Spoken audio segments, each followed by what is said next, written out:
I'm going to debunk two absolutely opposite to one another orthodoxies. And both of them have to do with quantitative easing. The main point will be that both those who say that QE was awful, shouldn't have happened, central banks shouldn't print money, and those who say that, well, there's no alternative, both of them are wrong. So bear with me. Let's begin with QE. Once upon a time, in more normal times, the belief was, the assumption was that central banks have one lever: forward, backwards, interest rates. When the economy is underperforming, you pull the lever in the direction of lower interest rates, and then if it starts hotting up and overheating, then you push the lever in the opposite direction. Now, the problem with that, as Keynes famously described in his liquidity trap arguments, is that when things are really bad, when you have a serious recession which leads to deflation, you can push the lever all the way down until interest rates become zero, or go even below the lower bound of zero, and nothing happens. And then you've got to do something else. Speaking of Keynes, Keynes would have said that, well, what you need to do then is stimulate the economy. You need the finance ministry to look after the economy by boosting aggregate demand. But after 2008, it was clear that this wasn't going to happen for political reasons, primarily. So central bankers had to find a way to stimulate the economy when the economy was refusing to be stimulated, even when interest rates were zero or below zero, minus, I believe that the Central Bank of Europe reached minus 0.8, 0.9% of interest rates. And then what you need to do is, well, what can you do? The Bank of Japan paved the ground for that. The idea is, well, you actually create money. You try to create money, because it's not as easy as you may think. Quantitative easing is usually described as an attempt to print money. Well, it's not that easy. Why is it not easy? Because central banks have in their books, they have reserve accounts for private banks. They can give them overdrafts. They can actually purchase paper, that is bonds, mainly bonds that the private sector banks own, and deposit money, that is, type on a keyboard money, and it goes into the reserve accounts, the digital reserve accounts of the private banks. The hope being that these banks will then take this money, especially if it's zero interest rate or negative interest rate, and lend it to the private sector. The private sector will invest, aggregate demand will be boosted, more jobs will be created, and the economy will be stimulated. Well, it didn't work that way. It didn't work that way for two reasons. Firstly, because the level of fiscal austerity consolidation that was imposed across the Western world, even in the United States, there was no Obama stimulus really. If you take into consideration the fact that the states were consolidating, they were applying serious austerity at the level of the states. Well, if demand is low and falling because of austerity, and Deutsche Bank or Societe Generale pick up the phone and call an industrial and say, well, look, I've got some free money for you. Do you want it? Well, the industrials may take it, but will not necessarily invest if they think that aggregate demand is too low. They will take the money to go to the stock exchange and buy back their own shares, which is exactly what they did. So they created asset price inflation and didn't have a serious impact on price deflation. Remember, our central banks were struggling for a decade to boost inflation, and they just couldn't make it. They could not create the money, even though they were doing quantitative easing. So clearly, QE didn't work. And not only did it not work, but it created a toxic political environment because, for a number of reasons. Well, firstly, when you create asset price inflation, people are priced out of the housing market. Simultaneously, you have negative interest rates, so the savers of the middle class lose any hope of seeing their savings multiply. And that always feeds, usually the ultra-right, at least a lot of discontent, poisons our democracies and so on. So there is no doubt that QE, the way it was practiced, was detrimental both to macroeconomic stability and to our democracies. But then to go to the other extreme and do what Mark Walsh, for instance, does, which is to constantly lambast QE and the Fed, well, something had to be done. Given that the treasuries were not stimulating the economy, the central banks had to do something. Well, the point I want to make here, and I want your comments, what was the alternative for central banks? Well, the alternative was not to just remain idle.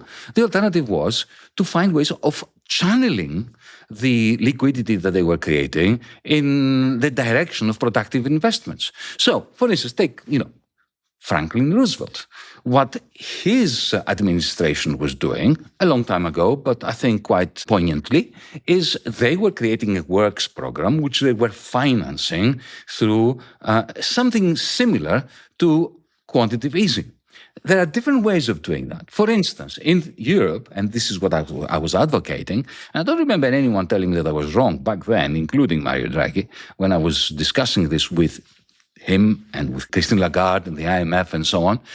We have the European Investment Bank. The European Investment Bank could issue a lot more of its AAA-rated bonds, and the ECB could buy those bonds, but only those bonds. That's one way of doing it. Another way would be helicopter money. Just something that Donald Trump did during the pandemic, if you remember. The Federal Reserve sent checks to people's homes. Now, you could tie this up with a conditionality at the level of home units, of families, of citizens, of taxpayers. You could tie that kind of helicopter money to the condition that they first have to pay back debt. So pay back their mortgages, pay back their student debt, pay back their credit card. That way, you would be cancelling out existing debts, not adding new debt on or new liquidity on pre-existing debts, and you could stimulate the economy through monetary policy. So this is my story. My story is that QE could have worked well as long as it was channeled and directed towards debt cancellation and productive investments. The way they did it was toxic. Yeah, I agree with you on the helicopter money. That would have worked. Actually, with electronic money, you can have negative interest rates. You don't have this problem. You can just use the short-term lever and have a significantly greater effect on investment. However, I think I'm more skeptical on QE, and I'm more skeptical today than I was at the time. I have to admit this. We often spoke about the decline of the Western multilateral global order. This was sort of a recurring theme of our podcast. And I think QE was probably the single most important factor for this development. It's not only sort of damaging to our economies and bad for our democracy, as you said. I think it's much, much worse. I think it was a system-destroying event because what it did, it had a massive redistribution effect. It raised asset prices. It produced austerity. So it had it made a very significant number of people worse off. And it was central banks ultimately, unwittingly, ending up taking decisions on distribution of income, which is not really theirs to make. It turned a lot of people, completely irrationally, I have to say, against the system. People who are wealthy, people who are sort of in the media or in the banking system, we all support the system. But if you're sort of laid off in your 40s or 50s, live on some pension or some handout from the state, because people, make policy decisions that redistribute income away from you towards others, you're angry, you're rationally angry. And, whether it's rational for you to vote for a right-wing party is another matter, but people do. The system that we created, that sort of post-communist system in Europe, that sort of post-Cold War system, has benefited some more than others. And it was the global financial crisis, I think, was the pivotal event in the last 30 years. It had these enormous political consequences, like the rise of Donald Trump, the rise of Brexit, the rise of the far right in Europe. This was the moment, and QE was the instrument there. In theory, I completely agree. I'm a big fan of helicopter money. They should have just given the money out, printed the money and just sent the checks. I remember the German finance minister at the time said, I would love to send the checks, I just don't have the mail addresses of the people. This is what data protection does to you, that they didn't know how to send the checks. They don't even have checks. So they didn't even have they didn't have the helicopters, basically. Come on, you don't believe that, Wolfgang. Surely, you just credit the tax file number. Sure. I think you had that ability in Greece, but I can absolutely assure you that the German finance minister would be faced with insurmountable difficulties and would have to breach many constitutional rules and many other laws in order to give people money that they are not technically entitled to. And that it would always, as we know, with helicopter money, the problem in a democracy with helicopter money is that people want to say, yeah, but we want the money to have this, we want to have the poor people to have the money. We want, a helicopter. The point about helicopter money, it's not about distribution. This is really about a macro problem. And I think it will be very difficult in any political process. I remember the debates we had about, when people cut the VAT rate and they said, yeah, but this group benefits more than the other group.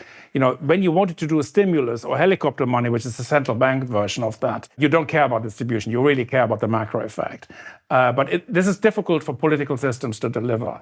And that's why, QE was basically the only thing they could do at the time. It was of the instruments they had available and that they found was legally possible. Helicopter money was something they didn't want to do. I also think that the age of QE is over. I see it as a legitimate instrument to be used, but we've seen what it did in a very concrete scenario. And, this is not what we wished for, I have to say.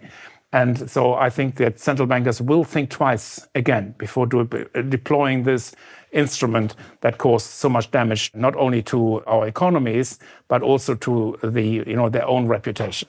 3 quick points in response. First, I insist that, yes, absolutely right. 2008 was our generation's 1929. And if we have neo-fascism rising everywhere, as you implied, not in so many words said, it's because of that. And it's because of the way QE was practiced. But I insist that my problem, at least from my perspective, is not that they created reserves.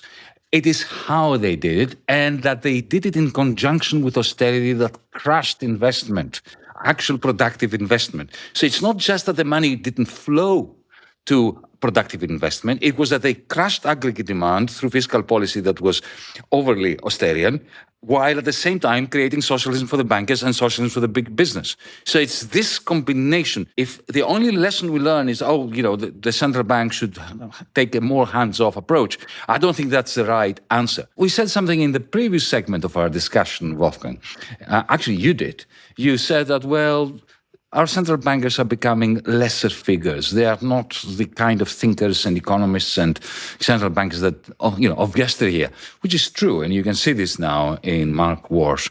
But, this is a sign of the times, because with the Genius Act and with stablecoins and with the prohibition on the Federal Reserve to issue a stablecoin, and similarly, the huge constraints that the same politicians that messed up 15 years ago in Europe, the same politicians or their descendants, ideological descendants, bureaucratic descendants, are placing constraints upon the European Central Bank to have a digital euro, a properly functioning digital euro.